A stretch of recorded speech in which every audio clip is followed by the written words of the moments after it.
Hi, this is Maureen. I am a 46-year-old mother of two and survivor of divorce. Today's video is about dealing with feelings of loneliness after divorce. I'm all too familiar with this, and I would like to share with you some of the things that I did to get through this. So thank you for watching and enjoy.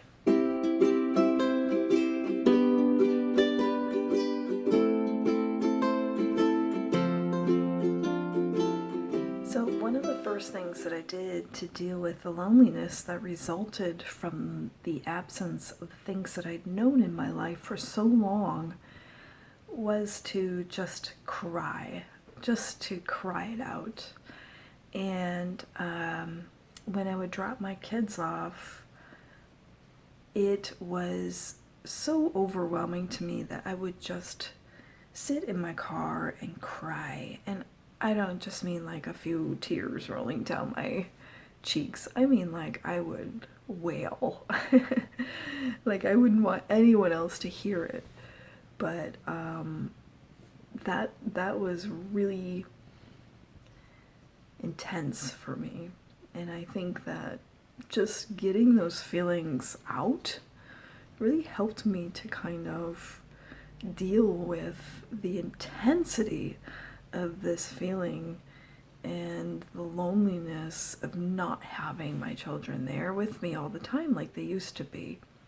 So, you know, it helped me to get through that stage, especially the initial stages of leaving, to just cry and let your emotions, whatever they might be, as long as they're within reason, you're not hurting anybody else, to just let them go, let those feelings come to the surface and be present and feel them and deal with them.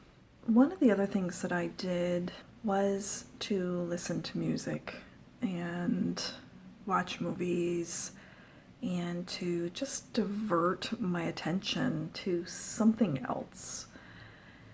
And I found this to be helpful because it would sort of take me away to another place, so to speak. So if it was a song that I was listening to, I could really listen to the words, and if it was just the right song, the words would really hit me, and I could identify with certain music either through the sound or through the words. I found at this stage in my life, I really started to understand some music that I'd known even like all my life, that I'd never really paid attention to the lyrics before.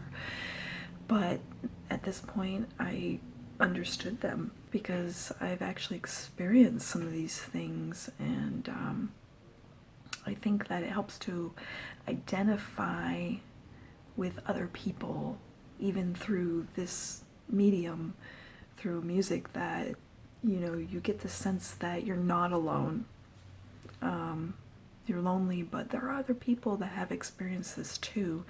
And I got that through listening to music, or even through movies where, you know, certain things are being portrayed, you could really identify with it. And it just, to me, it may not work for everybody, but to me it helped to feel a little less like it was just me experiencing all of this.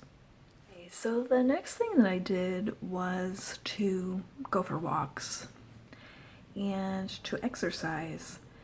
And I didn't do anything intense. I just went for walks through the woods at a local park, and there's a park where I live, and I did that in the afternoon, mostly like on a Sunday. After I dropped the kids off, I'd go for a walk and just be in nature.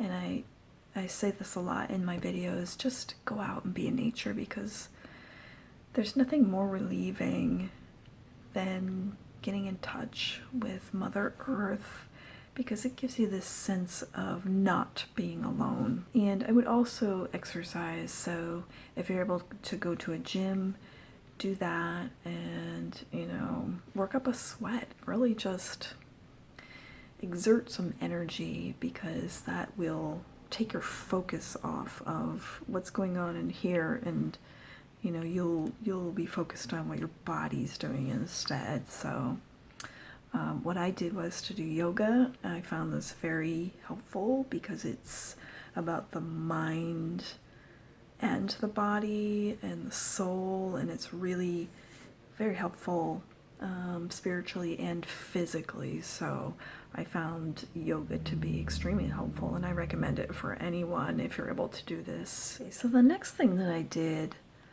was to see where I could be kind and helpful to others. So when you're dealing with very difficult emotions, we have a tendency to become very focused on ourselves. So we're thinking inward and not necessarily about the feelings of others. So I found that when I would think about what someone else might be feeling, what they might be going through, and how can I help this person, even if it's just to say hello, how are you, have a great day, that perhaps I was helping someone else and it took the focus off of myself. Because when you're feeling lonely, you are in victim mode, and thinking about what others are feeling and what others might need takes you away from this victim mode. We're all here struggling with our own problems, but here we are on this planet sharing time and space, and why not be kind to others? I know that for me personally, I feel a whole lot better when I've been kind to others. So another thing that you can do is to try new things. Do things you've never done before.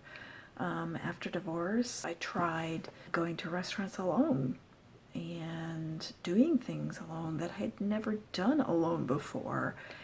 And it was exhilarating. It was scary, but it was a new experience, and it helped me to not think about my losses. You can also try things at home too, if you don't want to do that.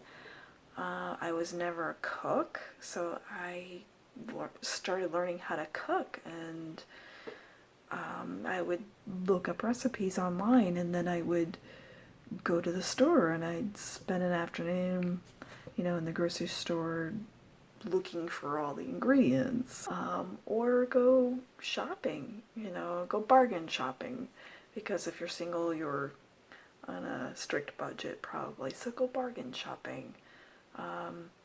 Just try different things that you haven't done before, and the list is endless, and it really depends on you and the things that you've never tried before. Try something different. Okay, so another thing that I think is very important is to get your finances in order. After divorce, you are probably in debt. At least I was. Serious debt. I couldn't handle it. I ended up going through a bankruptcy, so that just adds to the stress of the post-divorce experience. But once I did get my finances in order, I felt a whole lot better, and I really learned a lot from this experience on how to be a better consumer and actually find enjoyment out of bargain shopping. It's something that I do now, and something that's a part of my life, because I have to watch my finances very carefully, and I recommend doing that. Just keep a good budget, keep your finances in order. It just helps you to feel a little more secure, and it won't add to this feeling of loneliness if you know what your financial situation is. Finally, reach out to friends and family. There are people out there who are going to help you and empathize with you and talk to you and share their own stories. And I think that is really something that helped me, was to hear other people's stories and point of view and their experiences. Talk to other people.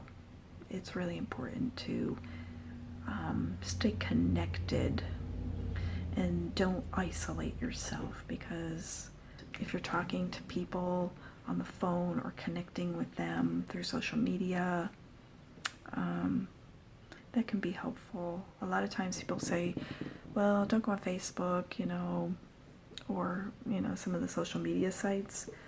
But there were times where I would log on to Facebook, and it really helped me to not feel quite as lonely, just to kind of browse and see that people were living their lives. And I would shut it down if I saw too much of things that would depress me, like a lot of anniversary stuff or wedding stuff, then I would shut it down. But sometimes it helps to hear a good joke, and that was one of the places where I'd see it, was on Facebook, friends posting, memes, and, the good laugh would just kind of brighten my day. So, I guess what I'm trying to say is, don't isolate yourself. Stay in touch with other people however you can, because then you won't feel as lonely. I didn't, at least. So thank you for watching today. I hope that you enjoyed it and that you got something out of it. If you'd like to add anything else, please feel free to comment below. And remember to like and subscribe. And if you'd like to be notified of my next video, please hit the bell button. Thank you again. This is Maureen O'Brien for talking to me. Have a great day.